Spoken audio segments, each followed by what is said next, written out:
നമ്മൾ ഇന്ന് ഇൻട്രൊഡ്യൂസ് ചെയ്യുന്ന മെറ്റീരിയൽ കഴിഞ്ഞ വീഡിയോയിൽ കാണിച്ചതുപോലെ ബേസിൽ ഗ്ലിറ്ററിങ് ഡിസൈൻ വന്നിട്ടുള്ളൊരു മെറ്റീരിയലാണ്. ഡിസൈനിൽ മാത്രമേ വ്യത്യാസമുള്ളൂ, കുറച്ചുകൂടെ ക്വാളിറ്റി കൂടിയിട്ടുള്ളൊരു മെറ്റീരിയലാണ്. ഇതിൻ്റെ പ്രൈസൊക്കെ സെയിം ആണ് വരുന്നത്. കഴിഞ്ഞ വീഡിയോയിൽ കണ്ട മെറ്റീരിയലിൻ്റെയൊക്കെ സെയിം തന്നെയാണ് വരുന്നത്. അതുപോലെ ഫങ്ഷൻ വെയർ ആയിട്ടുള്ള പാറ്റേൺ സ്റ്റിച്ച് ചെയ്യാനും പ്രൈസ് അനുസരിച്ച് ഡ്രസ് കോഡ് പാറ്റേൺ ആക്കാനൊക്കെ പറ്റിയൊരു മെറ്റീരിയലാണ്. ഡാർക്ക് മെറൂണിലാണ് അതിൻ്റെ ഗ്ലിറ്ററിങ് വരുന്നത്. ഒരു മൾട്ടിയിലാണ് ഗ്ലിറ്ററിങ് വരുന്നത്. അടുത്ത കളർ ഷെയ്ഡ് സെയിം ഡിസൈനിൽ ഒരു ഒനിയൻ ഷെയ്ഡിനേക്കാൾ കുറച്ചുകൂടെ ഡാർക്ക് ആയിട്ടുള്ള ഷെയ്ഡാണ്.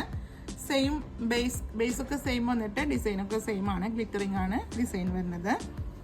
നേവി ബ്ലൂ സെയിം ഡിസൈനും സെയിം മെറ്റീരിയലൊക്കെ തന്നെയാണ്. 46 വിഡ്ത്ത് വരുന്നുണ്ട് മെറ്റീരിയലിന്.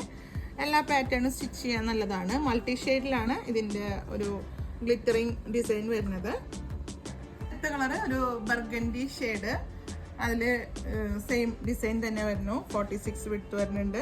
കളർ ഒരു പേസ്റ്റൽ ബ്ലൂയിലാണ് വരുന്നത്. ഇതുപോലെ സിക്സാഗ് ആണ്. ശ്രദ്ധിച്ച് നോക്കിയാൽ സിക്സാഗ് ആയിട്ടും അതുപോലെ ട്രയാങ്കിൾ ഷേപ്പ് ആയിട്ടും ഒക്കെ ഒരു ഡിസൈനാണ് തോന്നുന്നത്. ശ്രദ്ധിച്ച് നോക്കിയാൽ സിക്സാഗ് ആണ് ഡിസൈൻ വരുന്നത്.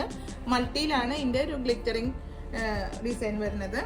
കളർ പർപ്പിളിലാണ്. പർപ്പിളിൽ ഇതിപ്പോൾ സിൽവർ ആണ് ഇതിൻ്റെ ഗ്ലിറ്ററിങ് വരുന്നത്. സിൽവറും സെയിം കളറിൽ തന്നെ ഗ്ലിറ്ററിങ് വരുന്നുണ്ട്. രണ്ട് കളറും കൂടി മിക്സ് ആയിട്ടാണ് ഇതിൽ ഗ്ലിറ്ററിങ് വരുന്നത്. സെയിം കളറ് ഡാർക്ക് ഗ്രീനിലാണ് വരുന്നത്. നമുക്ക് 7 കളറ് ഈ ഡിസൈനിൽ അവൈലബിൾ ആണ്. നിങ്ങൾക്ക് ഇതിൽ ഏതെങ്കിലും ഒന്ന് താല്പര്യപ്പെടുകയാണെങ്കിൽ വീഡിയോയിൽ ഒരു നമ്പർ കൊടുക്കേണ്ട, അല്ലെങ്കിൽ സ്ക്രീൻഷോട്ട് എടുത്ത് പർച്ചേസ് ചെയ്യുക. അപ്പോൾ നമ്മുടെ പേയ്മെൻറ്റ് ഓപ്ഷൻ ഗൂഗിൾ പേ, നെറ്റ് ബാങ്കിങ് ആണ് വരുന്നത്. കൊറിയർ വന്നെ DTDC പോസ്റ്റിലാണ്. നിങ്ങൾക്ക് അവൈലബിൾ ആയിട്ടുള്ള കൊറിയർ ഒന്ന് പ്രത്യേകം മെൻഷൻ ചെയ്യുക. അപ്പോൾ അടുത്ത വീഡിയോയുമായി അടുത്ത ദിവസം കാണുന്നത് വരെ ബൈ.